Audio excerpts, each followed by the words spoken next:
Hello friends, welcome back to my YouTube channel. Friends, यहाँ पे सामने सैमसंग की टॉप लोड वॉशिंग मशीन है और इसकी क्या है, ये जो मोटर है इसकी ना स्पिन ऑन होती है ना वॉश ऑन होती है। मतलब दोनों ही प्रोग्राम इसमें ऑपरेट नहीं होते। हालांकि पीसीबी जो है वो ओके, कोई दिक्कत नहीं। पीसीबी हमने चेक कर ली है कि इसकी स्पिन भी कर रही है और जो है वॉश भी अच्छे से कर रही है।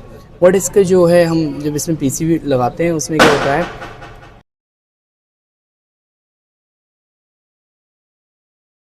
तो इसकी जो स्पिन है वो भी मतलब चल के रुक जाती है और बॉस भी चल के रुक जाती है, मतलब झटके से लेती है। वो मैं ऑन करके फिर आपको दिखाता हूँ। अगर वीडियो पसंद आए तो वीडियो को लाइक कर देना। सबसे पहले क्या है, मैं पावर प्लग में लगाता हूँ। उसके बाद जो यहाँ पे क्या है, हम 220 वोल्ट देते हैं एसी और इसको मैंने ऑन कर दिया है। उसके बाद जो है हम यहाँ से जो है इसको ऑन करके फिर मैं दिखाता हूँ पीसीबी।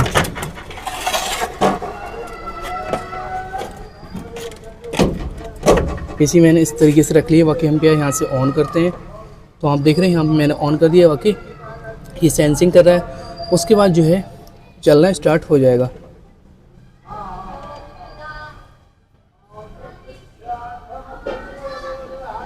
और अंदर मैं दिखाता हूँ इसके कि ये जो है आवाज़ कर रही है फिर नहीं।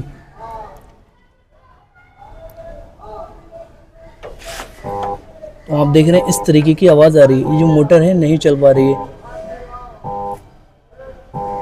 ऐसे ही झटके ले रही है। बाकी इनलेट बॉल है, इसका ऑन हो गया। मैं आपको दिखाता हूँ, साउंड कर रहा है ये देख रहे हैं आप, साउंड कर रहा है इस तरीके से। हालांकि इसकी जो वॉश है वो वॉश चलना चाहिए, वॉश नहीं चल रही है। तो मैं आपको दोबारा मैं ऑन करके ऑफ़ करके फिर दिखाता हूँ, जिससे कि आपको समझ आ जाए ये क्यों नहीं चल रही। मैं दोबारा ऑन करता हूँ, इसको मैंने ऑन कर दिया है।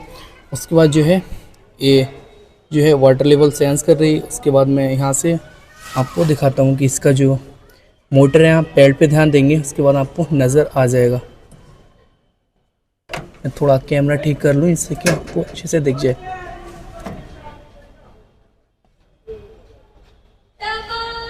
यहाँ से आपको क्लियर हो जाएगा कि ये जो है देख रहे हैं आप, इस तरीके की ये दिक्कत आ रही है। मतलब ये साउंड कर रही है, इतना चलती है फिर रुक जाती है। उसके बाद मैं दोबारा आपको दिखाता हूँ। इसका इनलेट बॉल जो है फिर से ऑन हो गया है और यहाँ पे क्या है, पानी कंटिन्यू आ रहा है, कोई दिक्कत नहीं है। मतलब जो है यहाँ तक सप्लाई आ रही है। हमने 220 वोल्ट एसी चेक कर ली यहाँ पर, वो मैं आपको चेक करके दिखाता हूँ कि यहाँ पर वोल्टेज आ रहे हैं या नहीं ना। मीटर जो है एसी बोर्ड में सेलेक्ट करना है। उसके बाद दोनों नोब इस साइड रखना है। उसके बाद जो है आप देख रहे हैं वोल्टेज यहाँ पर आ रहे हैं, लगभग 248 एसी वोल्ट आ रहे हैं। तो यहाँ तक वोल्टेज आ रहे हैं, सब कुछ ठीक है। बट इसकी स्पिन वॉश बिल्कुल नहीं चली। मैं अब आपको स्पिन ऑन करके दिखाता हूँ कि स्पिन क्यों नहीं चली, स्पिन में क्या रीज़न है। ठीक है, यहाँ तक क्लियर हो गया। तो इस तरीके से हम वोल्टेज चेक कर सकते हैं इनलेट बॉल के। इनलेट बॉल जो है, ये जो वॉशिंग मशीन है वो नॉन इन्वर्टर पे रन करती है। तो यहाँ पे क्या है, 220 एसी वोल्ट आना चाहिए। अगर आपकी वॉशिंग मशीन इन्वर्टर मॉडल होती है तो जो इनलेट बॉल है वो 12 डीसी वोल्ट पे या फिर 15 डीसी वोल्ट पे यहाँ पर सप्लाई चेक करते हैं। बस ये नॉन इन्वर्टर है, इसलिए हमने एसी वोल्ट चेक किए हैं। अब मैं स्पिन ऑन करके फिर आपको दिखाता हूँ। तो मैं जो है मशीन में ही मतलब पीसीबी को इंस्टॉल कर दिया, क्योंकि मैग्नेट नहीं मिला। तो इसको ऑन करता हूँ। ऑन करके उसके बाद जो है मैं स्पिन पे इसको सेलेक्ट करके फिर आपको दिखाता हूँ। तो यहाँ से क्या है, हमने ऑन कर लिया इसको। बाकी हम देख रहे हैं 4 डिजिट इसमें बिलिंग हो रहे हैं। बाकी मैं बैक साइड जाके आपको दिखाता हूँ कि इस पीसीबी ऑन हो, इसकी जो मतलब स्पिन मोटर है वो ऑन होती है या फिर नहीं। तो मैं फ़िलहाल इधर आता हूँ बैक साइड, उसके बाद आपको दिखाता हूँ। तो आप देख रहे हैं यहाँ पर मतलब इसकी स्पिन भी ऑन नहीं हो रही। हालांकि यहाँ पे क्या है 4 डिजिट तक आ गए हैं समथिंग, बट फिर भी इसकी स्पिन भी ऑन नहीं हो रही। तो ये क्यों हो रहा है, मैं इसको ऑन करके फिर आपको दिखाता हूँ। मतलब इसको डाउन करके फिर आपको दिखाता हूँ इसमें क्या दिक्कत है और आप कैसे इसको स्टेप बाय स्टेप चेक कर सकते हैं। तो अभी फ़िलहाल देख रहे हैं यहाँ पे क्या है ना, इसकी स्पिन ऑन हो रही, ना ही इसकी वॉश ऑन हो रही। तो यहाँ तक जो है हम सबसे पहले इसका कैपेसिटर चेक करेंगे, या फिर आप इससे नीचे से वायरिंग भी देख सकते हैं।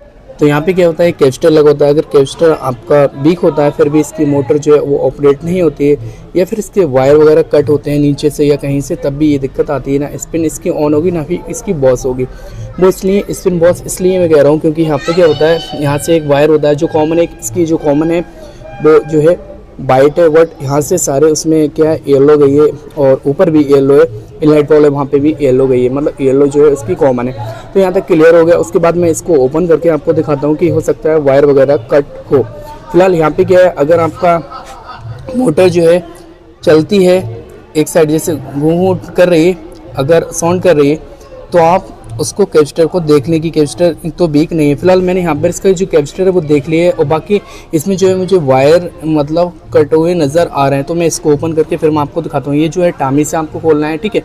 इसको खोल के मैं आपको दिखाता हूँ। यहाँ पर क्या है 10 mm की गोटी लगाना है, उसके बाद इस तरीके से आप खोल लेंगे। तो ये दोनों नट खोल के फिर उसके बाद मैं दिखाता हूँ। और इसमें क्या होता है, एक नीचे मोटर होती है इस, और इसमें बेल्ट लगी होती है। बेल्ट जो लगी होती है वो गियर बॉक्स में लगी होती है, जिससे कि जब आपका स्पिन करते हैं तो केवल इसका ड्रम पूरा घूमता है, जो ड्रम होता है वो घूमता है, और इसमें जो पल्सीटर में जो हब लगी होती है वो साथ में घूमती है। जब आपकी बॉस चलती है तो केवल इसमें पल्सीटर घूमता है। तो मैं इसको फिलहाल ये वाला नट जो है वो ओपन कर दिया, उसके बाद ये वाला नट आपको ओपन करके फिर मैं दिखाता हूँ। ये जो है मैंने निकाल दिया, इसका दोनों स्क्रू निकाल दिया। उसके बाद इसकी जो बेल्ट है वो भी निकाल देते हैं, और बेल्ट जो है आपको बहुत आराम से निकालना है, जिससे कि दिक्कत नहीं होना चाहिए। इस तरीके से आप घुमा के निकाल सकते हैं। और ध्यान रखना है आपका, जब ये बेल्ट निकालें तो ऐसा नहीं हो कि हाथ इस पर लग जाए, क्योंकि हाथ अगर इस पर लग जाएगा तो ये हाथ कट जाता है। बड़ा एहतियात से आपको निकालना है। उसके बाद जो मोटर है, मैं इसकी जो मोटर है वो भी खोल के दिखाता हूँ, क्योंकि मोटर में ही जो है नीचे डाउन पार्ट में मतलब मोटर की जो जैक लगा होता है वहाँ पे वायरिंग कट है। तो मैं आपको ओपन करके फिर दिखाता हूँ। फिलहाल यहाँ से ओपन कर रहा हूँ, और बाकी शोर हो रहा है बस इसे इग्नोर मारें, क्योंकि बहुत ज़्यादा दिक्कत होती है। कुछ वीडियो में मतलब कमेंटें भी आती हैं कि स्किप नहीं करें, क्योंकि इसीलिए स्किप करना पड़ता है। कभी कभी बहुत ज़्यादा शोर होता है, इसलिए वीडियो को स्किप करके फिर दोबारा शूट करना पड़ता है।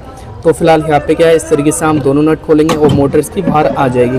तो वीडियो भी क्या है, मैं एक ही हाथ से बना रहा हूँ, एक हाथ से काम कर रहा हूँ, तो इसलिए थोड़ा टफ है। फिलहाल हो जाएगा। तो यहाँ से क्या है, मैंने दोनों स्क्रू निकाल दिए। उसके बाद जो है मोटर जो है मैंने इस तरीके से निकाल ली है। यहाँ पर मोटर निकाल लेनी है।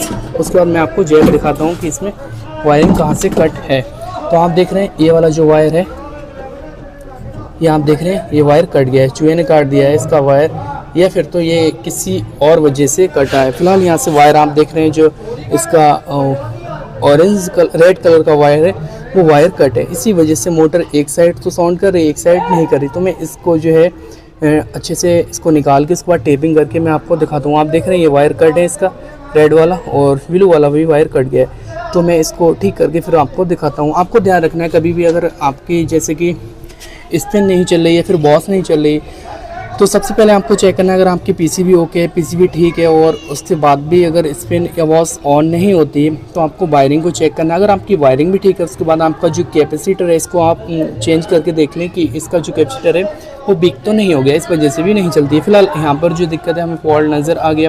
मैं इसको टेपिंग करके फिर आपको ऑन करके मशीन को फिट करके बाकी दिखाता हूँ। ये आप देखिए, मैंने इसका जो कनेक्टर है वो डिस्कनेक्ट कर दिया है मोटर से। उसके बाद जो वायरिंग है आप देख रहे हैं, यहाँ से एक वायर आई है जो पीसीबी से, ठीक है, पीसीबी से ये वाला वायर आया। उसके बाद जो है हमारा जैसे कि आपका सेमी ऑटोमेटिक वॉशिंग मशीन होता है, वहाँ पे क्या होता है, हम कैपेसिटर पे वायर देते हैं, दो जो टाइमर से आते हैं सेम, और इसमें क्या होता है पीसीबी से आते हैं, जो टाइमर से स्पीड आती हैं वो हम कैपेसिटर में देते हैं। तो यहाँ से जो है पीसीबी से जो वायर आया आप देख रहे हैं, ये वाला ये वायर आया है पीसीबी से। यहाँ से एक वायर और गया है और वो कट गया है वायर, वो गया हमारा सीधा कैपेसिटर में। यहाँ पर रेड वाला वायर देख रहे हैं आप, यहाँ पर ये आया है, एक ब्लू आया है, ब्लू भी यहाँ से, वो ब्लू ठीक है फिलहाल, और ब्लू पे भी टेपिंग कर देना। और मुझे ऐसा लग रहा है जैसे कि इसे जैसे वायर जो है किसी ने ऐसा किया है कि वायर थोड़ा लूज रखा है और ये मोटर से कट गया है। जब मोटर चली हुई ऐसे स्क्रैचें इसमें आई हैं, क्योंकि चूहे का लग नहीं रहा है, चूहे ने काटा है, क्योंकि इस तरीके से इसमें स्क्रैच लगी है। तो कभी भी इस चीज़ का भी आपको एहतियात रखना है कि आप जैक लगाएं तो अच्छे से इसको टेपिंग करते हैं, या फिर टाई क्लिप से आप इसको बांध सकते हैं, जिससे कि आगे नुकसान नहीं हो। फिलहाल मैं टेपिंग करके फिर इसको फिट करता हूँ आपके सामने, फिर इसको बेल्ट लगाता हूँ, फिर ऑन करके दिखाते हैं। तो यहाँ पे क्या हमने टेपिंग कर दी, आप देख रहे हैं ये टेप कर दिया, बाकी मैंने इसको वायर को एक अच्छे से अटैच कर दिया, ठीक है। उसके बाद अच्छा मैं आपको एक बार ऐसा करता हूँ कि मोटर को इस तरीके से रख के फिर मैं आपको ऑन करके दिखाता हूँ कि ये मोटर जो है चलती है फिर नहीं। तो अभी मैं फ़िलहाल ऐसे आपको चला के दिखाता हूँ, फिर इसको फिट करके उसके बाद ऑन करके स्पिन प्लस बहुत सारी आपको ऑन करके दिखाता हूँ। यहाँ पे जो है मैंने ऑन कर दिया। उसके बाद ये देख रहे हैं आप, जब ये वाटर लेवल को सेंस करेगी, फिलहाल पीसीबी से जो है मैंने ऑन कर दिया। यहाँ से जो है स्टार्ट करके आपको दिखाता हूँ। जब आप ये मोटर फिट करेंगे तो एक चीज़ का ध्यान रखना है, ये जो होता है कभी कभी ऐसा होता है कि आप बहुत ज़्यादा ऊपर टाइट कर देते हैं, तो ये जो होल होता है आप मोटर का देखेंगे, ये जो है ये जो होता है एडजस्टेबल के लिए तो है कि आपकी बेल्ट टाइट नहीं होना चाहिए ज़्यादा। आप चाहें अगर ज़्यादा टाइट है तो थोड़ा सा इसको ऊपर कर सकते हैं, तो इसके लिए होता है। तो आप इस तरीके से इसको फिट करें जिससे कि वहाँ पे वाइल्ड बेल्ट जब आप चलाएं, इसकी जो बेल्ट होती है पुली में और इसमें अटैच होती है, तो वो ज़्यादा टाइट नहीं होना चाहिए। तो आप इस तरीके से ये जो एडजस्टमेंट है मोटर का होल जो आप देख रहे हैं यहाँ पर, इसको ठीक से आपको फिट करना है। बेल्ट आप चलाएंगे तो इस तरीके से चलाएंगे, उसके बाद क्या है इसको हल्के से इस तरीके से आपको इसको ऊपर करना है जिससे कि एक ही बार में ये बेल्ट चढ़ जाएगी। तो आप इस तरीके से इस बेल्ट को चढ़ा सकते हैं, ठीक है।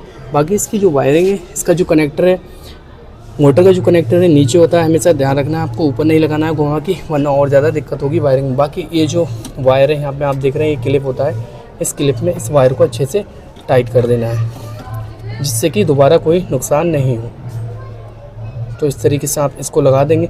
उसके बाद क्या करेंगे, अगर आपका थोड़ा बहुत ज़्यादा और भी दिक्कत आ रही है तो आप टाई क्लिप भी एक लगा सकते हैं यहाँ पर। तो फिलहाल मैं आपको ऑन करके इसकी जो वॉश है वो ऑन करके दिखाता हूँ। तो यहाँ से क्या है, हमें 220 AC वोल्ट देना है, उसके बाद इसको ऑन करना है। उसके बाद यहाँ से जो है पावर ऑन करते हैं, उसके बाद इसको ऑन करते हैं और आप देखेंगे ये ऑन हो जाएगा। तो आप देख रहे हैं बॉस चलना स्टार्ट हो गया, जो दिक्कत थी वो दूर हो गई, तो आपका स्पिन भी चल जाएगा जब बॉस चल गया। तो ये चीज़ आपको क्लियर हो गई, ठीक है। तो इस तरीके से आप उसको फॉल्ट को फाइंड आउट कर सकते हैं कि आपका जो है हो सकता है आपकी जो दिक्कत हो उसमें। पहले मैं इसको ऑफ़ कर दूँ, ये फ़िलहाल मैंने ऑफ़ कर दिया है। तो सबसे पहले आपको चेक करना है कि आपकी जो वायरिंग है, वायरिंग दिक्कत नहीं हो। अगर आपका स्पिन ऑन नहीं होता है, बॉस नहीं ऑन होता है, तो उसके पहले आपको उसके जो PCB होती है, ये PCB होती है, आप देख रहे हैं ये जो PCB होती है, PCB से क्या होता है, ये वाला जो वायर है हमारा कॉमन है, ये येलो वाला जो वायर है वो कॉमन है, वो हर एक वायरिंग पे गुजरा है आपके LED वॉल पे, प्लस आपका जो ड्रेन मोटर है यहाँ पे भी आप देख रहे हैं, ठीक है, यहाँ से गुजरा है। तो ये वाला जो वायर है आपका कॉमन है और ये जो मोटर में भी गया है। तो यहाँ से क्या है, ये जो वाइट वाला वायर है हमारा कॉमन है और यही यहाँ से सप्लाई लेके सीधा हम इन दोनों को मतलब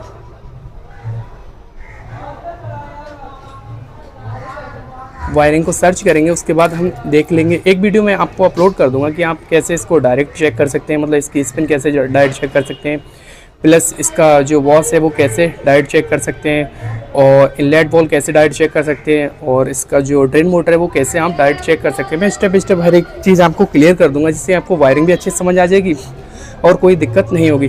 तो फिलहाल कभी भी अगर आपको देखना है कि आपको जो वोल्टेज देना है वो यहाँ पर देना है, ये लाइन न्यूट्रल होते हैं 220 वोल्ट ब्लैक पे, और जो इसका वाइट है इस पर देना है। यहाँ से क्या होता है, एक वायर निकल के जाता है, PCB यहाँ से सप्लाई आउट करती है येलो वायर को, येलो वायर सारी वायरिंग में फैला है, तो उसी से क्या है स्पिन में गया आपका, मतलब जो आपका मोटर है स्पिन करती है ड्रेन मोटर, उसमें भी ये गया है और प्लस आपका वॉश में भी ये गया है। तो ठीक है, ये जो वायर है आपका कॉमन है, हर एक वायरिंग में फैला होता है। उसके बाद ये फेस वाला वायर है आपका।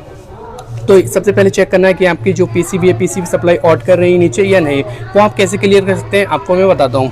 तो यहाँ पे क्या है, जब आप स्पिन ऑन करेंगे तो यहाँ पे क्या है, ये जो कनेक्टर है इसको रिमूव करेंगे, मतलब डिस्कनेक्ट करेंगे। उसके बाद क्या होगा, यहाँ पे क्या है आपको वोल्टेज चेक करना है 220, जब आप स्पिन मोड पे डालेंगे तब।